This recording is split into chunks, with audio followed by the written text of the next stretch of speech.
maybe first we can just introduce ourselves. So I'm Robert Lowe. I'm Luke Lawrence. I'm Daniel Hooper. Hello. I'm Matthew Turner. Hello. Hi. I'm Nick Kasparek. Today, just us five will be presenting. There are a couple more presenters listed, but they're unable to join the live session, unfortunately. So this was a video presentation. We made a 3 or perhaps 4-part video together, which is up on YouTube. If you've already watched that video, then please feel free to just ask us questions about any of the sections. So Dan's here to represent the second part about research. Matt and Nick are here to talk about the third part about reflective practice. And me and Luke can talk about the introduction, where we introduce duoethnography, and the final part where we talk about duoethnography in the classroom. So if you've already watched the video, feel free to jump in and ask questions at any time. If you haven't watched the video yet, there is a link in the chat box. So please, if you haven't watched it yet, click on the link and go to YouTube to watch the video. We'll be in the room for the entire 90 minutes. So when you have a question, you can just pause the video, jump back into the session, ask us your question, and then continue with your video. And we can have kind of a dynamic sort of little back and forth. If you do want to ask a question, just feel free to turn on your microphone and ask. And any follow-up questions are also fine. Okay, I'll share the link again. There we are. Can you see this? Okay. Okay, so if anyone has any questions already, then please ask away. If not, please enjoy the presentation video, and we'll see you for questions as and when you have them.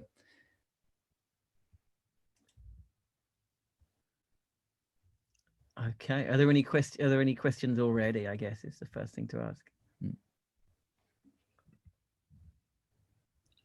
Could we maybe ask, like, by way of kind of reaction, who has already watched the video on YouTube? Can you make yourself known? Oh, there's Matthew. Good, thank you. Okay, that's a good start. Okay. Oh, Diane. Okay, thanks, Diane. Great.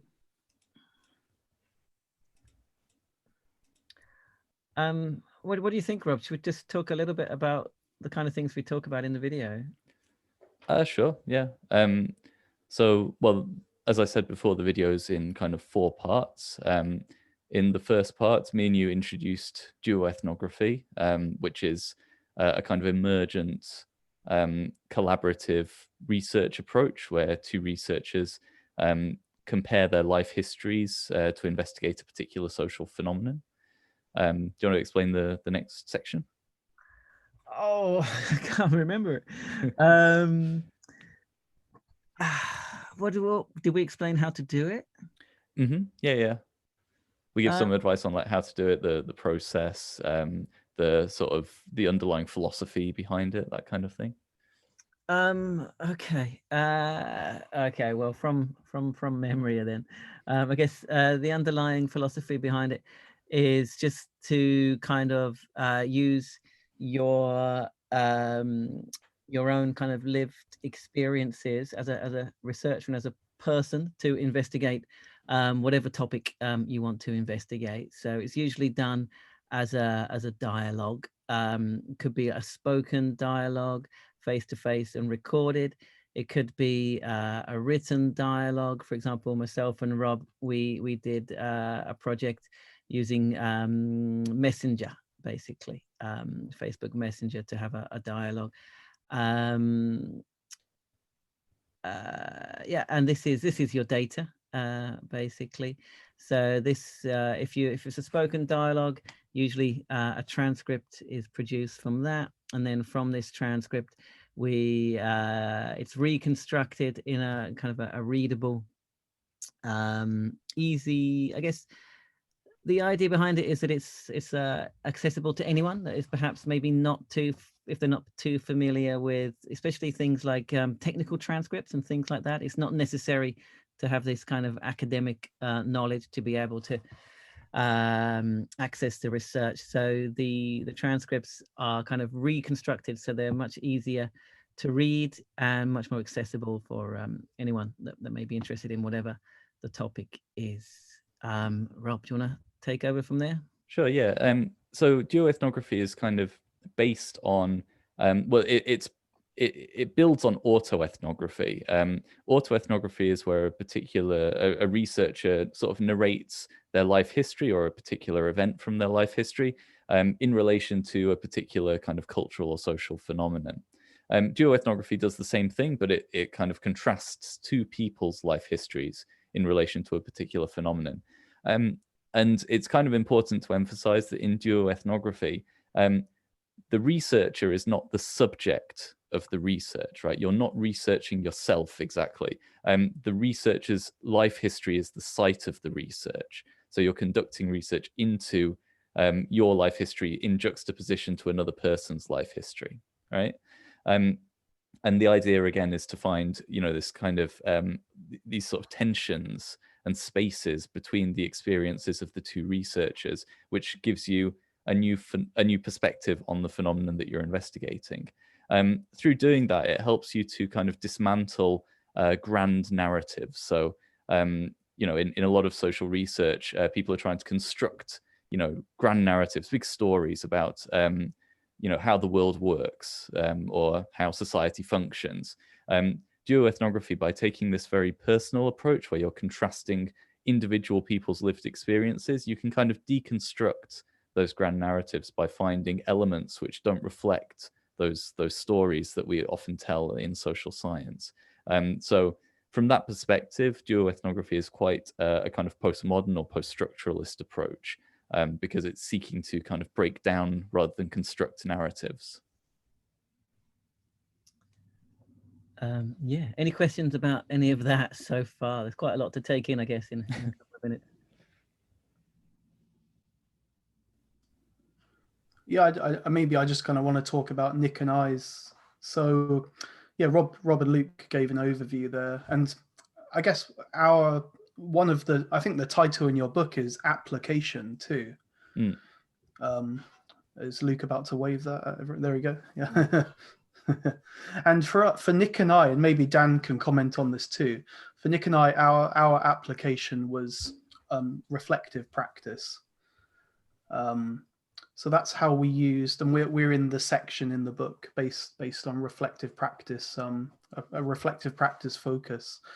Yeah, so for us, we used our duoethnography as a reflective exercise to kind of make sense of our orientations, and we use the word puzzling to talk about how we kind of got to grips or are still getting to grips with working with learners with specific educational needs. So we kind of used our duoethnography with a kind of a practical kind of outcome in mind too. But it doesn't just have to be that way, of course. But that's how we used ours. Daniel or Nick, how did you? Maybe you used yours in a different way, Daniel, perhaps. We're in the research section, but practical facets came out of it. So we were looking at native speakerism, which any of you familiar with this concept is obviously there's a lot of grand narratives kind of attached to it, whether you take a kind of holiday or a more Wootton and Rivers perspective. It's kind of, unfortunately, you might say, divided into kind of two camps in some ways. But myself and Momoko and Aya, who unfortunately can't be here, we wanted to explore native speakerism in relation to our experiences as Eikaiwa teachers. So we looked at kind of native speakerism, but then also Eikaiwa's position within Japanese English education. So we were trying to unpack the complexity of the situation rather than looking at it in a kind of either or perspective. But what came out of this, and when we were preparing for our video for this presentation, we discussed this a lot.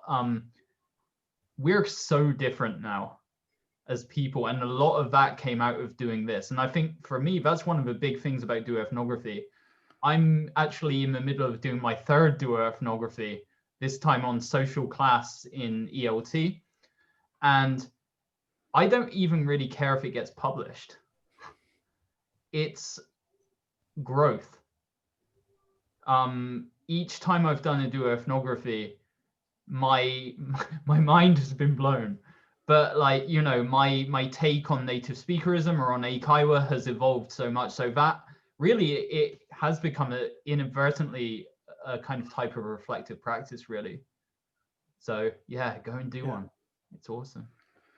Yeah, something that I've like with Nick and I, like our Duo Ethnography, is that it, unfortunately, it kind of had an end. You know, it has to end somewhere, and it doesn't really end, does it? You know, and that's why with our presentation we wanted to kind of add another layer to it and kind of return to it again. And but yeah, you're doing an additional one now, so I think that's kind of part of the same kind of journey, I guess. Yeah. So maybe I can talk a little bit about the book which this presentation was based on. So we go over this in the video presentation. As I said before, if you haven't watched it yet, then there's a link in the chat. You can click to go and watch it and come back with any questions that you have. So this was a book that me and Luke edited, and we invited various, Luke's holding it up there, the lovely pale green cover with a painting by my sister on the cover.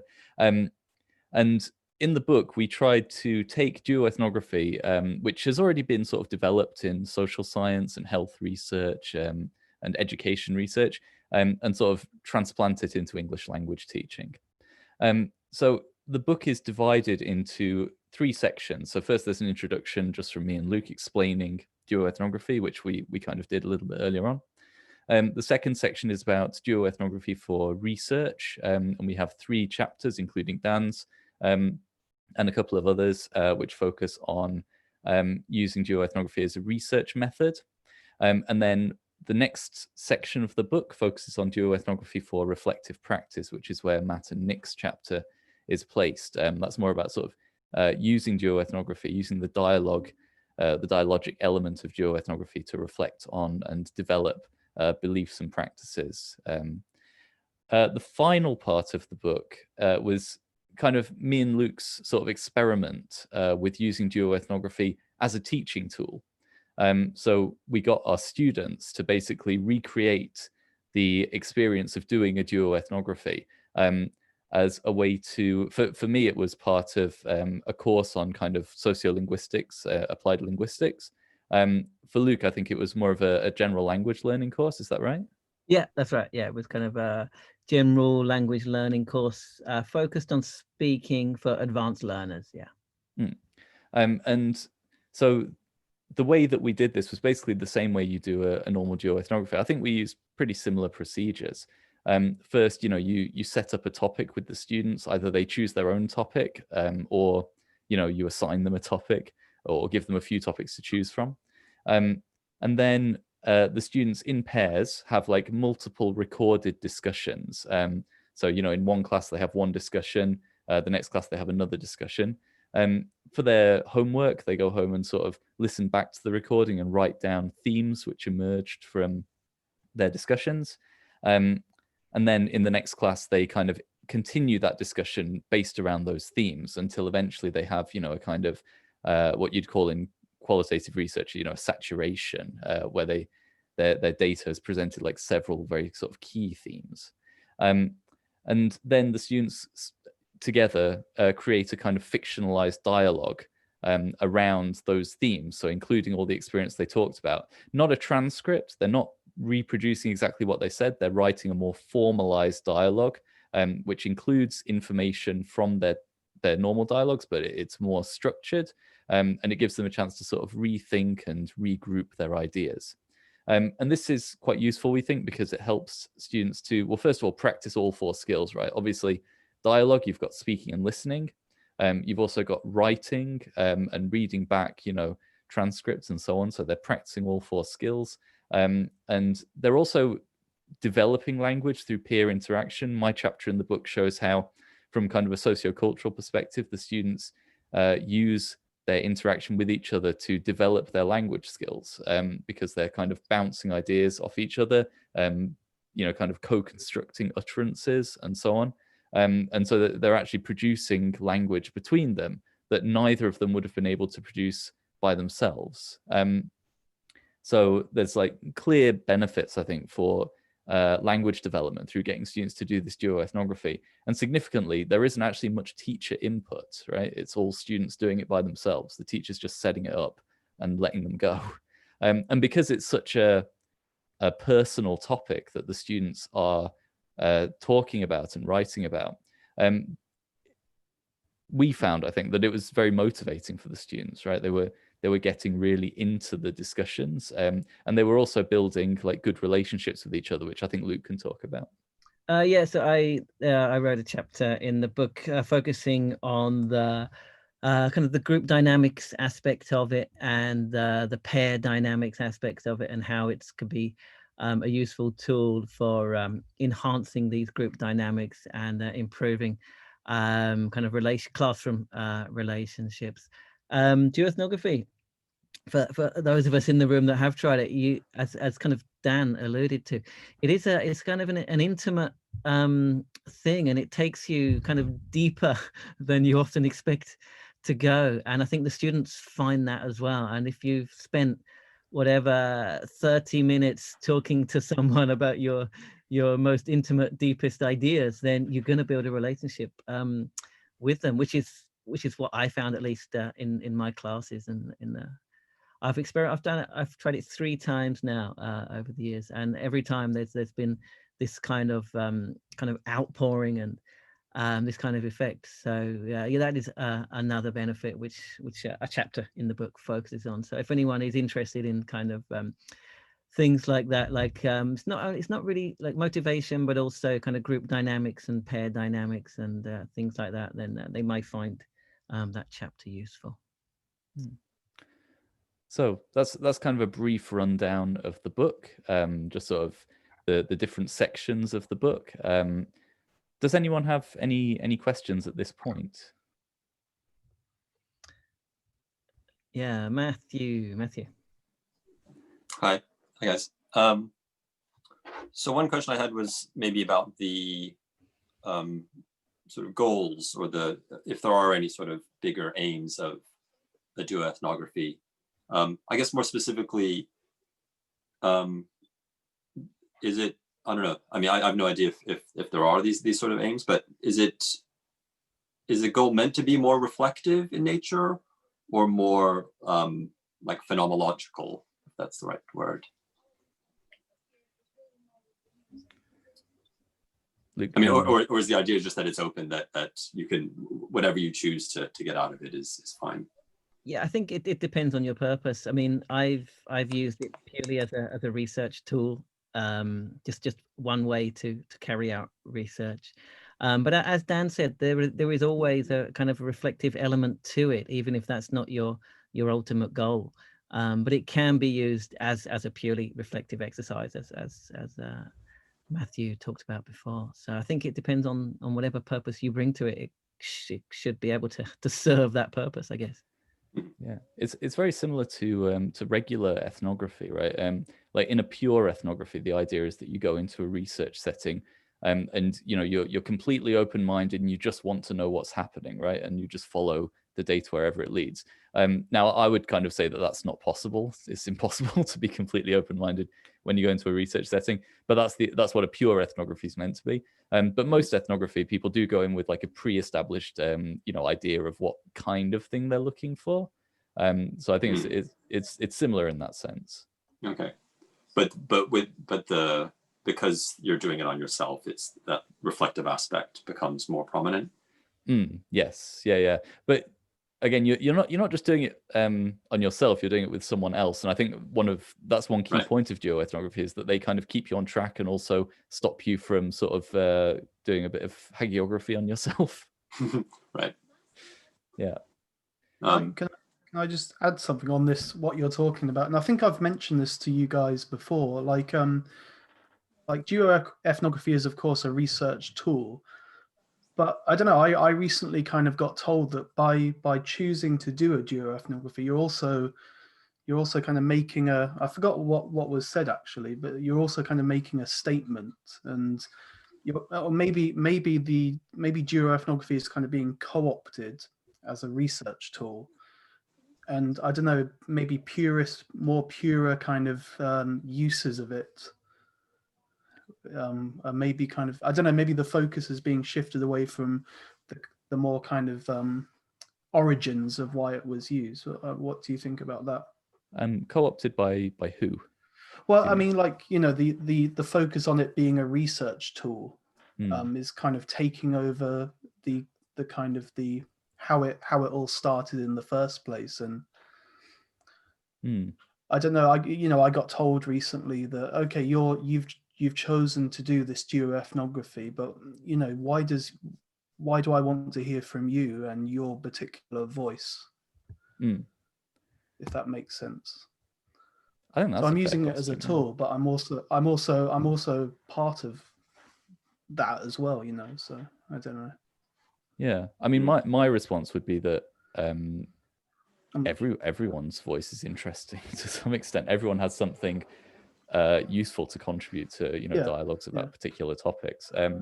One point maybe is that duoethnography is it's important to find a partner with whom you can contrast yourself. So me and Luke published a study a couple of years ago on native speakerism, and one thing we felt after it was published was that we're a bit too similar, right? And so it's still a good study, but I think we may have found more if we were working with people who were more different from us, right? Because the whole point is to contrast experience, to reveal something, whereas we were mainly sort of agreeing with each other. Can we just, there's a couple of really good questions in the chat box from CD. Is it okay if I just read those? Is that okay? Sure. All right, so he said that he was introduced to duoethnography by a presentation from me and Yusuke. Oh, thank you very much for attending that, by the way, CD. Thank you. And it's great to hear that you and your colleague decided to investigate public speaking. That's great. So I'll try to answer your questions, I guess. Do you attempt to stay on track in your conversations? Yeah, I mean, we attempt to, but it's not always successful. You know, I've tried a couple of different ways, and I've found if there's kind of pre-decided questions, it tends to get a little bit interviewee, and I kind of want to get away from that, because that usually only gets one person's side of it. So we kind of go in with the way I've done it is to go in with kind of topics that we want to explore, rather than like exactly questions. So I've done a few with Yuzuko now, and we've gone in basically with things that we both that I want to talk about. She's got things that she wants to talk about, and we just kind of take turns and we explore those themes basically, however they come out. And if we find that it's getting a little bit kind of interviewee, then we kind of stop the session and take stock, and maybe we'll start like a new session maybe another time. And so to try to get away from that kind of interviewee style. Question 2, what makes you select specific dialogues to mention? It's difficult, isn't it? I mean, you know, people often talk about grounded theory and, you know, emerging data, but there's not like a clear-cut way to do it. Luke, can you hang on for a second? There's some issue with my audio. Just give me like a second. I'll fix it. Something is up and I can't hear you. Give me a second, please. Can other people hear me? I can hear you now. Perfect. Okay. Basically,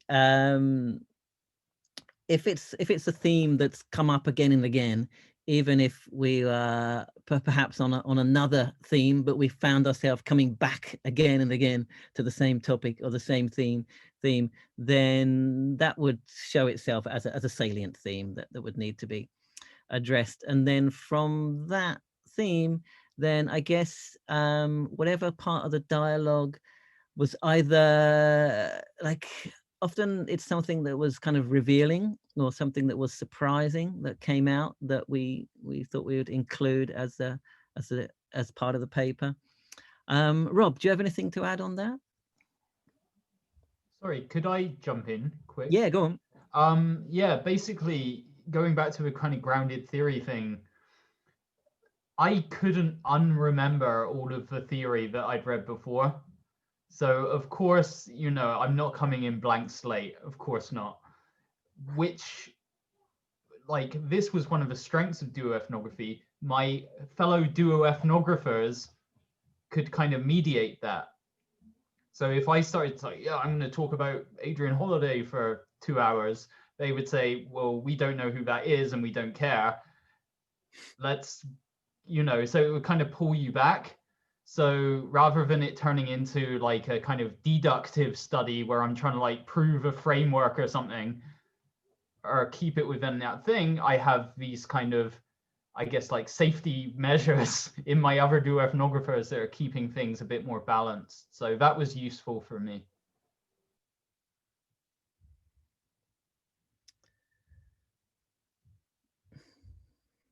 Anyone else? Rob or Matthew or Matt?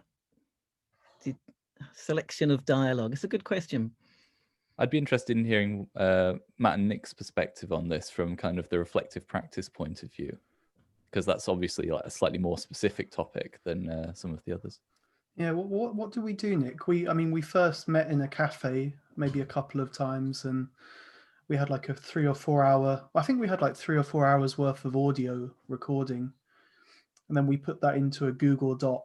And then from there, we kind of, you know, picked out the emergent and recurrent themes that were coming up. But I don't know, something that I wonder is, and I was going to ask this later, does it need to be based on conversation as our main source of data? Because as far as I know, like duoethnography also calls upon other artifacts as well. And this is something that I'd like to do more of, kind of look at, you know, our lesson plans or images or our notes and put them together into a conversation rather than actually making the physical conversation the main kind of data site, perhaps. I don't know. I wonder if any of you have any experience or thoughts on that. But for us, it was conversation based. But yeah. Yeah, I think that's good, and I think, you know, that kind of brings it back to the more ethnography, the more kind of ethnography. But again, I think it's not good to completely get rid of the dialogue part of it, which is, I think, the kind of the unique kind of charm of duoethnography. Yeah. I've definitely done that. I mean, me and Rob in our duoethnography, we used kind of evidence, basically, didn't we? We used extracts and evidence. Recently, myself and Yuzuko, we've kind of developed this kind of 3-stage kind of way to research. We're using duoethnography as like the middle stage, but using other kind of data as well. So, yeah, I think it's a good thing. Yeah. I'd also say chapter 4 in the book. So Richard Pinner and Emma Ushioda talked about their relationship as PhD supervisor and PhD supervisee. And that was based not really, I mean, there was dialogue involved, but it was also largely based on going back through their emails to each other and kind of doing a sort of an archaeology of their relationship, right?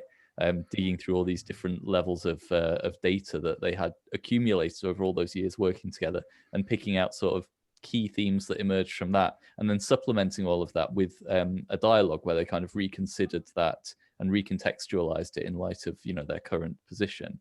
But you know, an email exchange is a dialogue. That's true. Yeah. Also, I think Heath Rose and his collaborator, whose name I'm afraid I can't pronounce off the top of my head, they published a paper in Relk Journal in 2018, where they started, I think, with written statements. So that there's still a dialogic kind of back and forth between their statements, but it wasn't like pure dialogue. It was, you know, what one person sits down and thinks about what they want to say in relation to the topic, and they wrote it down first, and then, you know, the next person did it, and then they sort of compared and went back and forth. And I'm currently doing a duo ethnography with a researcher in Turkey, and we've kind of adopted that approach. So we first sat down and wrote statements of about 5,000 words each, and then, you know, we dialogued about those statements, and we've got like various sort of levels of evidence coming in, including recently we realized our WhatsApp messaging back and forth was actually becoming like a really useful source of data, and it was just meant to be a way for us to talk about the data, but now it's become the data.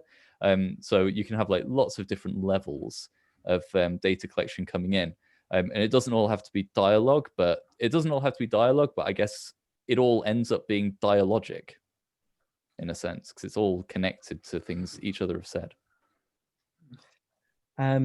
Okay, question 3 is a very, very good question.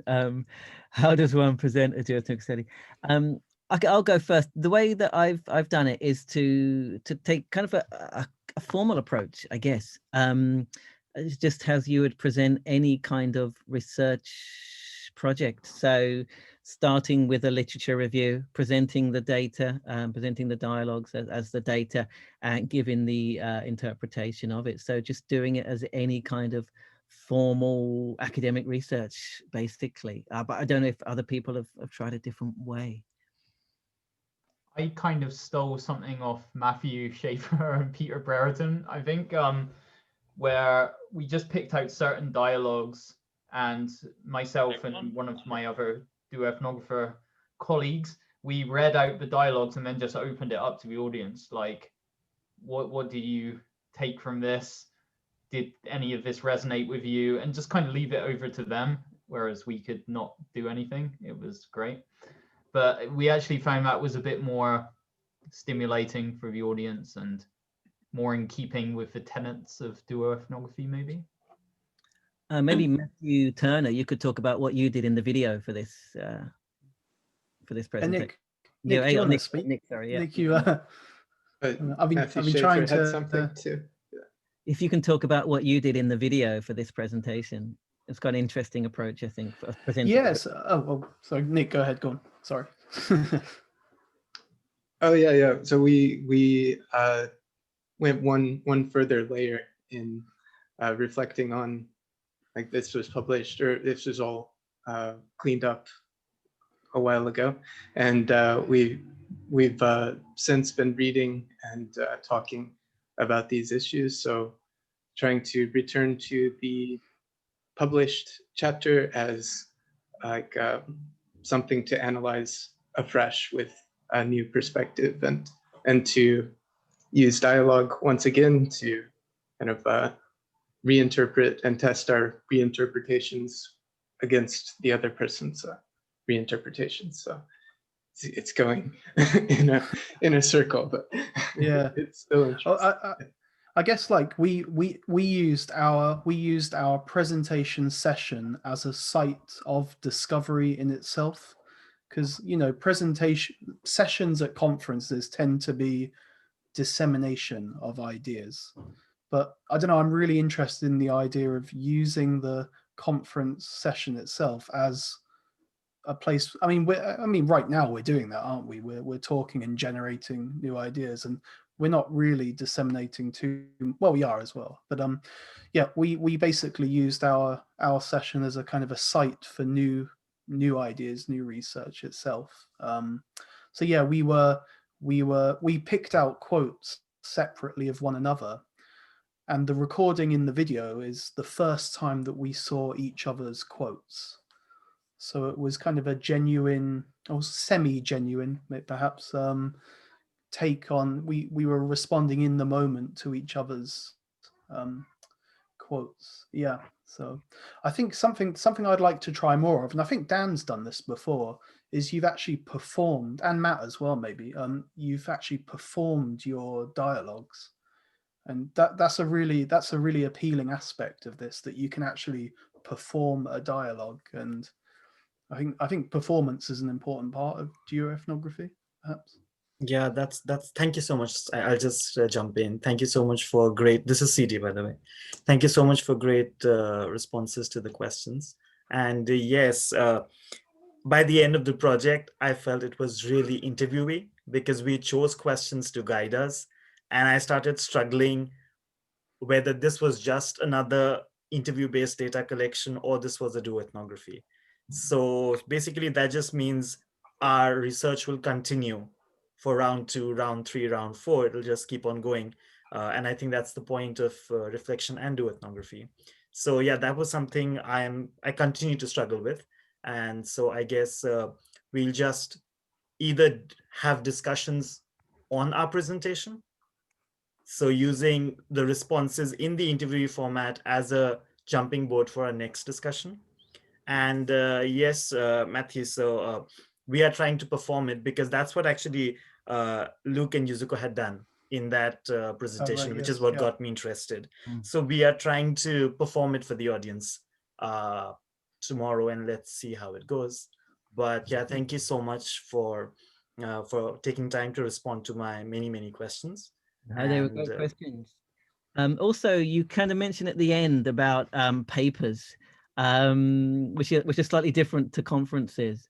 Yep. I mean, most journals, I'm afraid, are still a little kind of rigid and conservative, and in their idea of what constitutes a proper academic report presentation.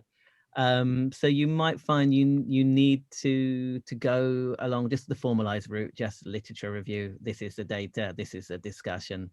If you can find a more sympathetic journal that's open to more diverse ways, I don't know if you know of any, Rob, then that would be good as well. But yeah. Thank you.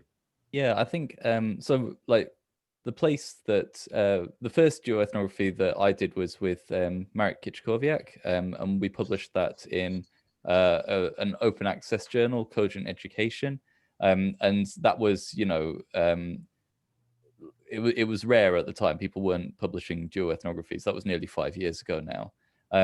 But since then, I think like people have managed to publish them in more sort of mainstream journals. So as I mentioned before, Relk Journal has accepted 1 or 2 now, I think, and maybe I think one also possibly in System. Yeah, I think they're becoming more mainstream. But certainly, like 5 years ago, when I was submitting the first one that I wrote to different journals, they were saying, you know, we don't publish this kind of thing. This isn't research. But I think people are opening up to it more now. And weirdly, actually, it's the qualitative research journals that I found to be the most unwilling to publish it, because qualitative researchers, you know, they often have very sort of fixed ideas about what, you know, they're fighting their bit of turf about qualitative research, whereas more sort of practitioner focused or like more broader themed journals are kind of less interested in the specific methodology and more interested in the insights that come from the research. So I think, you know, there's more friendliness towards duoethnographies these days. Sorry, can I jump in? Like, I did my second duoethnography with one of my classmates from the MA program, and it was on native speakerism in Japan and our experiences of it. And when we submitted to the journal, like one of my goals, and Azusa, my co-researcher as well, our goals were to like get these issues to the teaching populace, right? So we wanted to make sure this was what attracted us to do ethnography, being able to write these, like, as Luke and Rob said, like these accessible dialogues, which we then had to kind of go back on in order to get it to a publishable state. So I was really annoyed or like disappointed in that to get it to a publishable state, we essentially had to undo the work that we wanted to do. But on the cool side, I actually wrote this in the paper and they let me keep it.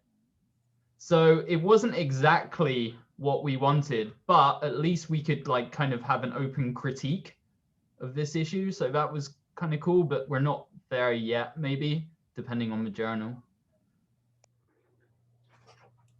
I think the key is thank you so much. The key is going to be to have lots and lots of people writing duoethnographies and submitting them until we eventually overwhelm the journals and force them to print them.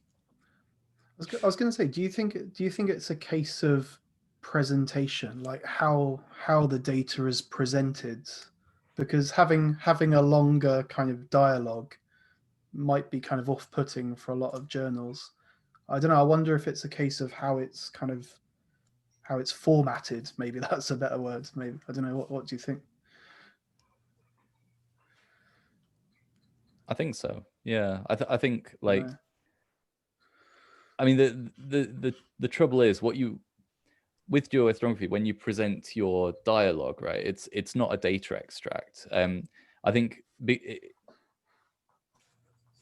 the whole thing looks very unfamiliar to people who are used to reading qualitative research, right? So normally you have like a little data extract and then a paragraph describing it and then a little discussion and that kind of thing. Whereas in duoethnography, all of this is integrated in these kind of play script style dialogues, which are sort of semi-fictionalized, and they're based on data, and it's just very, very unusual. I think also, to jump in there, also it's very common in duoethnography to include the literature review as part of the dialogue, so the citations are often included in the dialogue as well, which confuses people even more. So yeah, so I mean, it's kind of understandable, right, that people are sort of unsure about it or maybe a bit reticent to publish it. But I think that, as I said before, I think people are getting more used to this. And there's, people are always pushing for innovation in qualitative research and new approaches. And I think that's, this is just one that's still starting out. I mean, it was the first duoethnography was only published in 2004. So, it's not been around very long. And I think there's a critical mass of studies building up. So we are going to see more of it in the mainstream. But yeah, I get the feeling that at least for the next few years, most of the published duoethnographies are going to take more of a straightforward format. And then, we'll probably start to see more experimentation later on. Most of the ones that are in the style that was originally kind of recommended by the people who invented the method, which is Joe Norris and Richard Sawyer. Richard Sawyer very kindly wrote the foreword for our book. Most of the ones that are in that kind of very play script experimental style have ended up being published in books, because with books you can kind of be a bit more flexible, right? A lot more comes down to the editors of the books and their decisions. But I think, we are seeing more penetration into journals as well. Yeah, I was going to say, because you mentioned, I think you mentioned this, one of duoethnography's kind of aims is to disrupt grand narratives. But surely publishing duoethnography in an academic journal is not really doing that, is it? Really, maybe it needs other avenues to really disrupt those narratives. Maybe, I don't know. Yeah, that's a good point. I guess the thing is, like, at this point, duoethnography is still kind of asking, academia for legitimacy. And wanting to be granted legitimacy.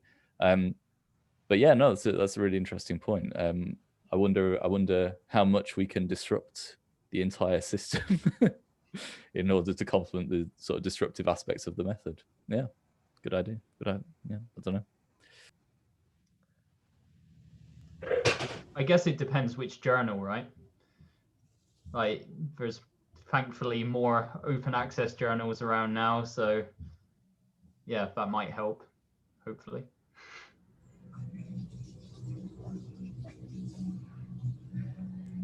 Do we have any other questions from the audience? Not so much a question, really. Maybe just sort of following on what you were just talking about. I mean, I was wondering if, when interview-based research first came out, people said, well, that's not real research. You're just talking to somebody, And I often feel when I read interview-based research that not enough of that interview is put into the paper. Like, that you're just getting an interpretation, which is understandable, but sometimes you want to see more of what the people actually said. So if the duoethnography, if the data is sort of, framed not as, obviously it's not an interview, but it's not too far away from certain types of interviews. And that might be an avenue to acceptability. I don't know. But I would argue that, yeah, those kind of, I mean, Steve Mann writes a lot about this idea of the reflexive interview where you're showing transparency. I think there's still this, a part of it's like word limits and things like that, but even for like interview-based research, there's still this kind of, you kind of cherry pick the, the punchline, so to speak, the big line, but you don't show how that was built up. I think so. Yeah, I said Steve Mann writes a lot about this. So the idea of having more transparency, acknowledging and showing the role of the interviewer in how the build up to that punchline.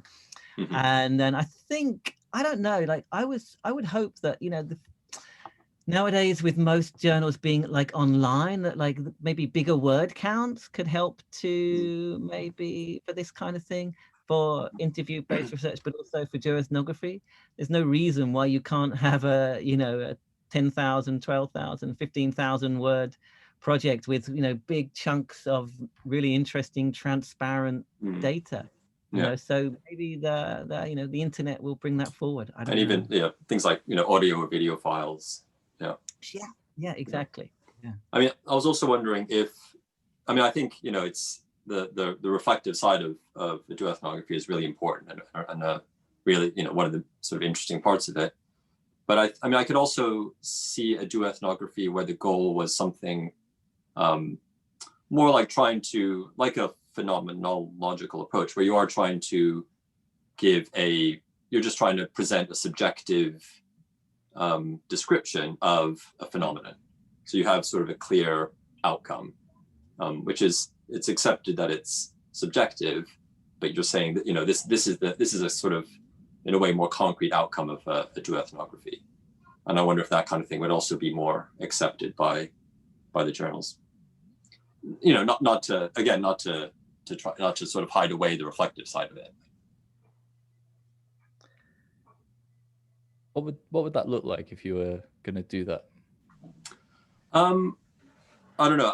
It happens to be on my mind because I'm looking at doing a phenomenography, which is something I haven't done before. But my understanding is that the goal is through interviews, through semi-structured interviews, you're trying to create a sort of rich, but varied and just a rich description of a particular phenomenon. And maybe a duoethnography or a trioethnography, it's obviously fewer people. I think of phenomenography, you want to interview, is that sort of saturation thing you're talking about. You want to interview enough people. But I think you could also, enact or conduct the duoethnography, but your goal is, okay, what sort of description can the two of us juxtaposing our experiences, what's the resulting description of how to accommodate special needs students or perceptions of eikaiwas, that kind of thing. And so I think what's interesting is I think that is what comes out of, for example, Dan's and Matt and Nick's, is that you do have that element to it, and then the sort of reflection is the sort of vehicle that gets you there in a way. So, I mean, what springs to mind for me there is if you're trying to sort of describe something between two people, it seems like what you'd be able to illuminate the best might be things like relationships and dynamics. So, for example, the study by Richard Pinner and Emma Ushioda, where they talk about their relationship as supervisor and supervisee, that's something that could only come from the two of them discussing something. It's completely, a subjective construction, that relationship between them. And that's something that could only be investigated really through this duoethnography, this kind of, emic perspective on that relationship. Is that the kind of thing you're talking about? I think so, but I wonder if it's like you said, I think it could be something else. It could be, I think in theory, it could be any phenomenon, any social phenomenon. Again, with the understanding that it is just these 2 or 3 people's subjective perspective on it. But as you said, everybody's perspective maybe has some value. So I think it really could be describing anything potentially. So rather than the kind of the deconstructive approach, you're taking a sort of a micro-constructive approach. If you see what I mean. Yeah. In the sense that duoethnography, it's obvious, it's usually said that it's used to deconstruct sort of grand narratives about things, whereas here you're kind of constructing like small scale, narratives or descriptions of a phenomenon shared between these people. Right, but I guess it's also possible that those micro descriptions, could play a part in deconstructing those grand narratives. Sure. Yeah, but it's kind of shifting the focus a little bit, I guess. Right. Yeah, that's interesting. Yeah. It seems to build on Gadamer's idea of the fusion of horizons of, and that's building on phenomenology of like we have our separate understandings of a phenomenon that's shared in some sense, but by trying to approach someone else's understanding or horizon, we can kind of change our own. They don't ever fuse. They're not. It's not a perfect fusion, but something new is created for both of us. So, yeah, I think that could work with the duoethnographic method as well.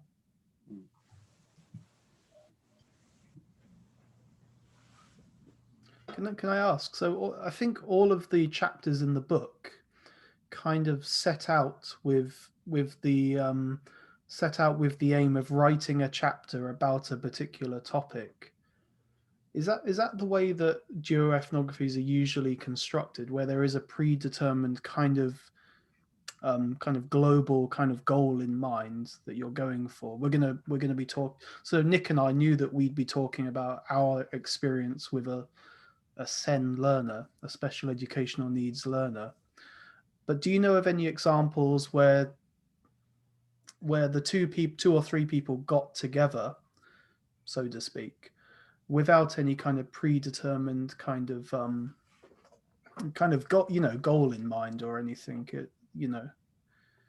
because I think I spoke to Rob about this before. There seems to be 2 perspectives on duoethnography. I can't remember the exact terms for them, but I don't know if you have a comment.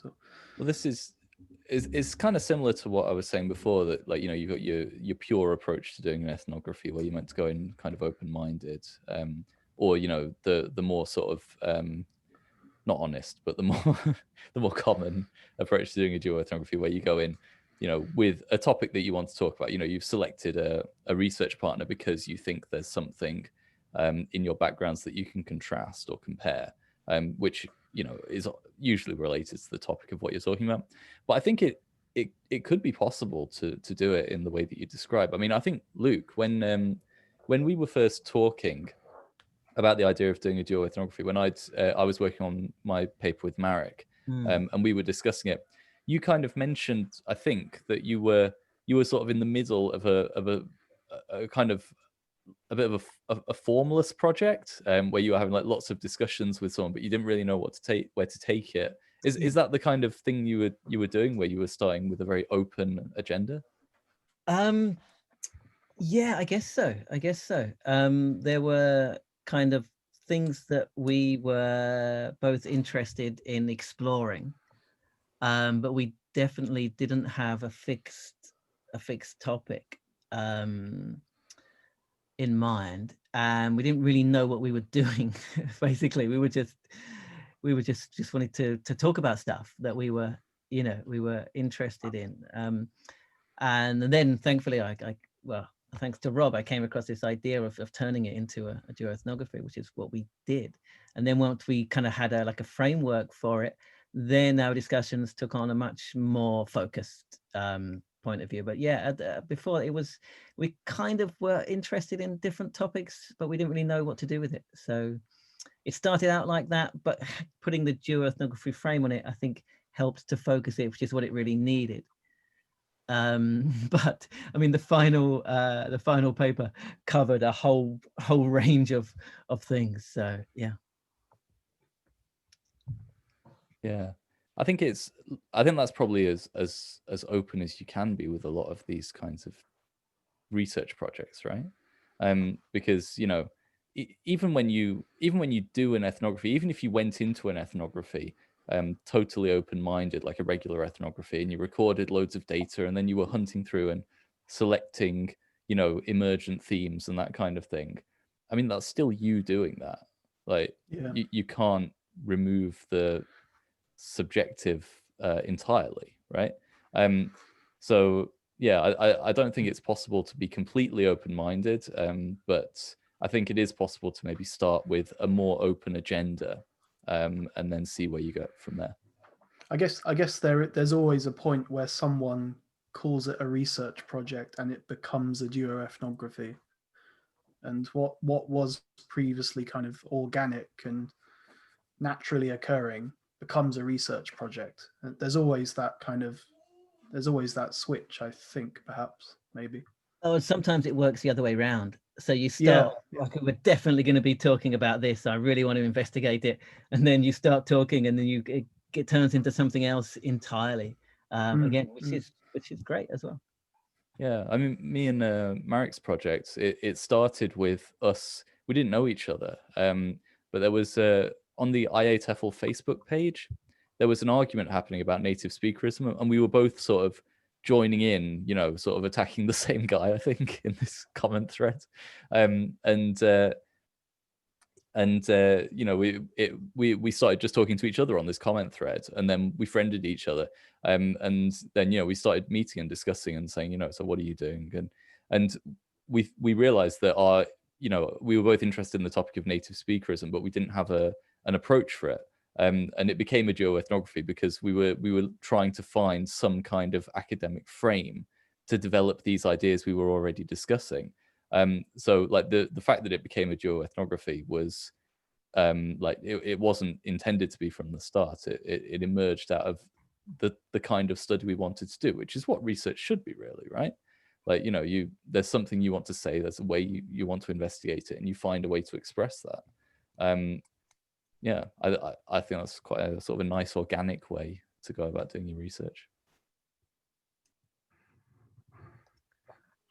Is there anyone that hasn't asked a question or has anything they want to ask about? Please go ahead. Yeah, actually, hey guys, I've been chatting with Yuri here outside of the chat, so I'm going to pull her in here, and we've been working on a duoethnography. And it's kind of touching on what you guys were just talking about. It sort of came out of another project, I guess, that we've been working on, and Dan knows a little bit about this. So I guess, Yuri, you were kind of curious about what do you want to ask, kind of about how we could go up. We started the project based on students' interview data as kind of like, the jumping off point for our reflections, which is kind of like, I think Norris and Sawyer kind of talk about using artifacts or using other materials to facilitate your dialogue. So I think Yuri was kind of curious about, how do we incorporate that, include that in our final product, I guess. Right. Like so far, like we have written kind of as a summary of our like a student interview data and our like duoethnography data, and it's a massive data, and I feel like it's quite too much information, and the readers might kind of miss the point of like what kind of like a discussion or information we want to provide or we want to send out. So yeah, if you have like any like suggestions or advice. So the first set of data, so can I just clarify? So the first set of data is interview questions with students. Right, that was kind of more, I guess, yeah, I guess it started off more as just sort of a project about how they felt about, something that we've been working on in our workplace. And yeah, I guess the point is, yeah, when we published the duoethnography, when we put it together, like to what extent do we kind of use that data, include that data, and to what extent do we base, the project upon our dialogues, right? Because it's kind of, it's a little bit, without having that, excuse me, without having that student data anywhere, like it's kind of hard to envision what we're talking about, isn't it? Yeah. Rob, do you want to go first and I'll go after? Well, I was going to say, it sounds a bit like Luke was mentioning before about, you know, that 3-step method that you and Yuzuko have developed, where you start with a bit of data and then the duoethnography is like the midpoint of the analysis. I think that, you know, that's an interesting way to go about it. So, you know, you've got this piece of data which is sort of inspiring your dialogue, your reflective dialogue. And I guess, I mean, I haven't done it, so I don't have a concrete answer. But if I was going to do it, I guess the 2 ways that, you know, you could do it is by first introduce that, have a section of that data, like focused on that data, bringing up the topics which are going to be part of the dialogue, and then make the duoethnographic kind of section the majority after that. The other option would be, like, usually in a duoethnography, the final paper is divided by themes, right? So you have a theme on this dialogue, a theme on this dialogue, a theme on this dialogue. So you could, if you divided your discussions into themes, you could include parts of that initial data as like the springboard for each of the reflective themes. Yeah, that's just what occurs to me from hearing your description. Yeah, I was going to say something very, very similar. Yeah, I say if you're at all interested in the kind of 3-stage framework idea, please just email me or something. I'm happy to send you the work that myself and my frequent collaborator Yuzuko Nagashima. I'm very happy to send you what we've been working on. But yeah, I think that would work. Like an initial data section, including that data, and then the second section, as in the duoethnography dialogue. I think that would work very well. But again, as Rob said as well, depending, if not too much of that student interview data was relevant, you could use just extracts of it to kick off each dialogue theme, and that way, you know, the dialogues would make sense, because that's what you're completely referring to. But yeah, I would say include as much as possible. If you're worried that the data is too big, I guess, I mean, I've had similar troubles in the past, and it's really difficult to kind of let go of stuff, but maybe just like cut out a whole theme, or make just decide what is completely important, and that might help. So I've had some in the past where, yeah, to get it down to a publishable size, I've basically cut out a whole section which I thought was really important, and it seems it at the time, but when you do read the final thing, you actually it still works without it. So you might have to make a brutal decision and cut out like a whole lot of it. But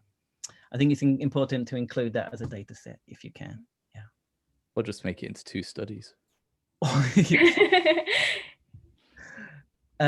Well, you say that, Rob, but that's happened to me a couple of times. So we were working on a paper, again, myself and Yuzuko, and we made some like example data, and was like, just to make an example to support what we were saying, and we did it, and was like, well, hang on, this is too good.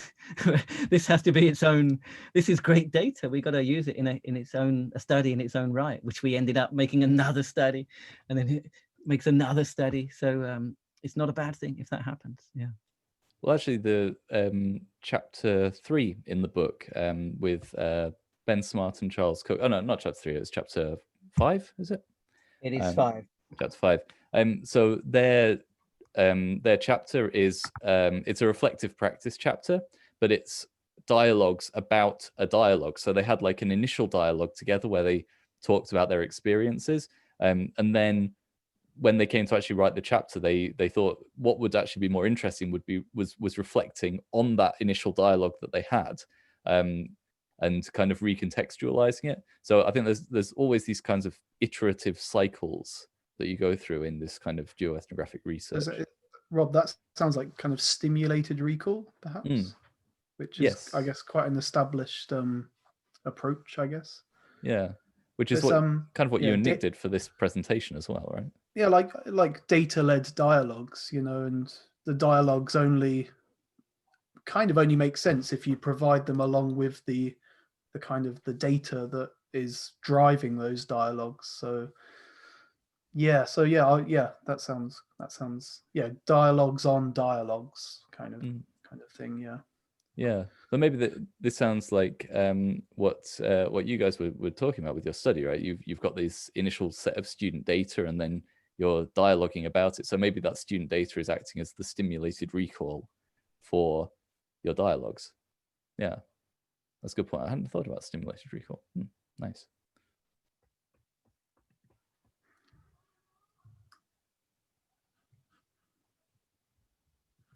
Yeah, I mean, I guess with our presentation that's in the YouTube video, we used our Duo Ethnography dialogue as a jumping off point for this presentation on YouTube. But it only really makes sense if you provide the original quotes along with our kind of updated or revised thinking. So yeah, maybe it's just how do you present the data, I guess. And yeah.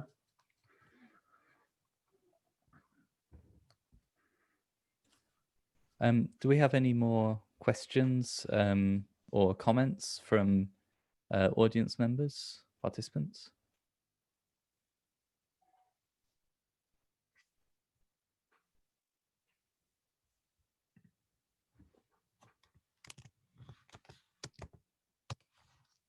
You can hear some grumbling in the background. Well, maybe one thing that we haven't talked about yet. Me and Luke mentioned it in our section, but we've been experimenting with using duoethnography with our students, getting our students to do duoethnographies. So I guess I'm kind of interested. I doubt that anyone else has actually experimented with this, but I'm kind of interested in hearing people's perspectives on doing that as a classroom activity, whether it sounds appealing, whether they think it might work with their students. Basically the same process of doing research for duoethnography and writing up the duoethnography, getting your students to do that, where they have dialogues with a partner about a particular topic related to their life experience, and then they go home and listen to it back and write down the themes and have another dialogue, and it's kind of a multi-week project which culminates in them writing a kind of fictionalized dialogue where they summarize all of their ideas and share them with the class. Yeah, I'm just interested if anyone has any thoughts or comments about that. Hey, what's going on, guys? Hi. It's Phil. I'm one of Dan's colleagues. Yeah, I guess like two things related to that. I'm attempting to do like kind of a dual ethnography with one of my students that I advise, and kind of looking at his particular language learning history. But I would like, he's going to be a part of the like the coding of our dialogue. So basically we'll do an hour talk.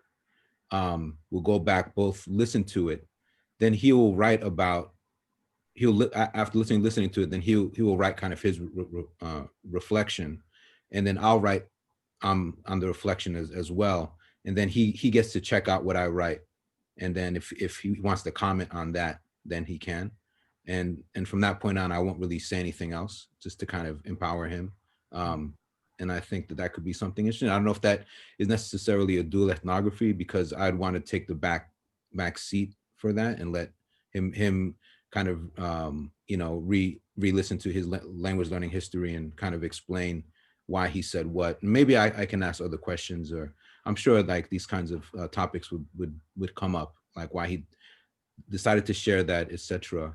As for the class, like idea, that's a really great idea, and I think students are becoming more and more I guess more and more aware of podcasting, and I think that podcasts can it's a really great way to have students speak with each other, share about themselves, or even like maybe to scaffold their own dual ethnography you can have them listen to a podcast episode of an interview of someone and have them code that, and then say, okay, well, what we're going to do is you're going to create your own dialogue with a classmate in this kind of format, this kind of, semi-structured, question format. So yeah, that's what I wanted to add. But yeah, and aside from that, like, thanks, I'm learning so much, just absorbing all this information. So I really appreciate it. Thank you.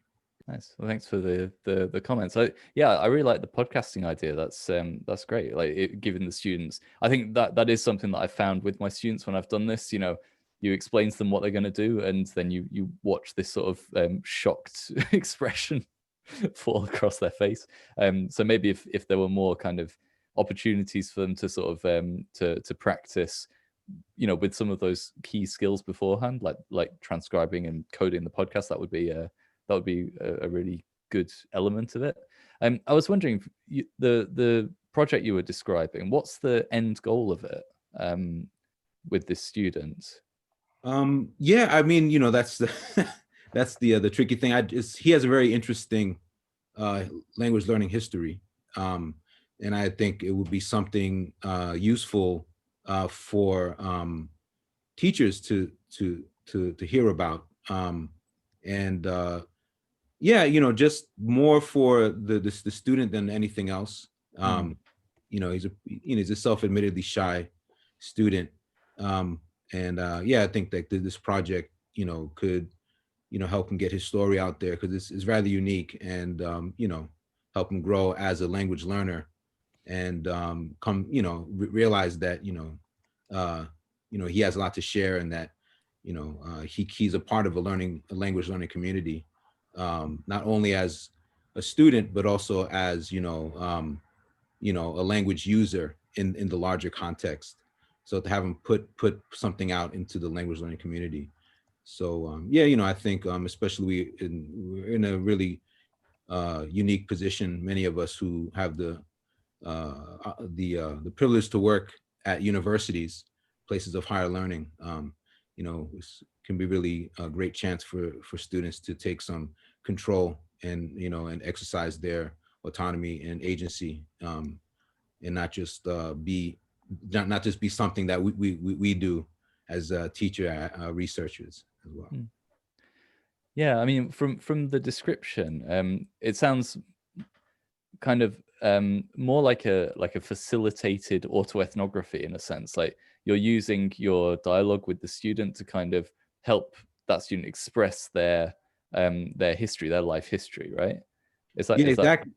Yeah, that there's a really one of my favorite papers is by Rebecca Oxford and one of her students. I forgot his name. I think he's a Taiwanese student, and yeah, it's kind of like an autoethnography, and he mentions, like, talks about hip hop, and he quotes Wu-Tang lyrics in the paper, and I found it really inspiring to see that. But yeah, like as you put it, facilitated autoethnography. Yeah, I guess that would be a really good way to summarize what I like to do. Yeah, it sounds like a really interesting project. Yeah, it's not something that I've tried with any of my students, but yeah, I think it's certainly, like, hearing these kinds of interesting stories about how students learn their languages and helping students to tell those stories, I think it's really important, especially for language teachers, but also for other language learners to read. As a learner of Japanese, I like reading stories of people's Japanese language learning. It's kind of motivating in a way. Yeah, exactly. It also sounds like narrative inquiry, which overlaps with duoethnography, but yeah, that could be another good framework to call it.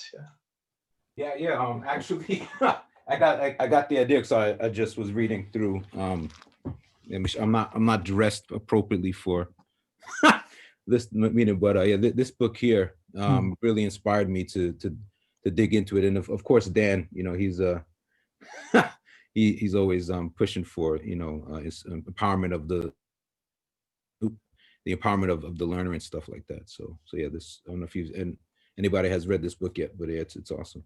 Phil, I was gonna suggest maybe quickly going over what we're doing at the minute, just very quickly. Yeah, man, go.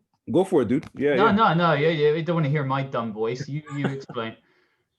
Yeah, so yeah, Dan and I, we just working on, done like over 3 hours, like I think of longer probably, of talks about you know, class and like social class and teaching English in Japan or in general and abroad. And you know, we are, you know, yeah, I don't want to get too deep into it, but yeah, I mean, it's been very interesting to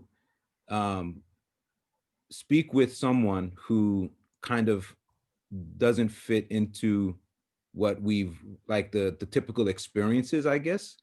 And you know, we've called it like Dreamland and On the Defense. Because yeah, you know, based on our shared experience, we don't really fit in to the typical I guess narrative that is shared, whether it be comic strips that, you know, like English teaching in Japan, like we do not relate to this at all. Like we we missed the punchline and stuff. But yeah, you know, Dan has all the meta language to describe what I'm saying. And No, man, I don't. I'm relying on you. You're writing our lit review. I hope you're not relying on me. It definitely won't get published. But yeah, we're kind of coming at it from two, like, obviously we're very similar in terms of, I guess, like, I don't know what you call it, socioeconomically, but then we have very different experiences based on nationality, race, all other different factors as well. So it kind of really worked out. And I know, like, we're both from Gunma, and like we met before Phil started working at Kanda with me. And I think even from then I was like, yeah, we're doing something.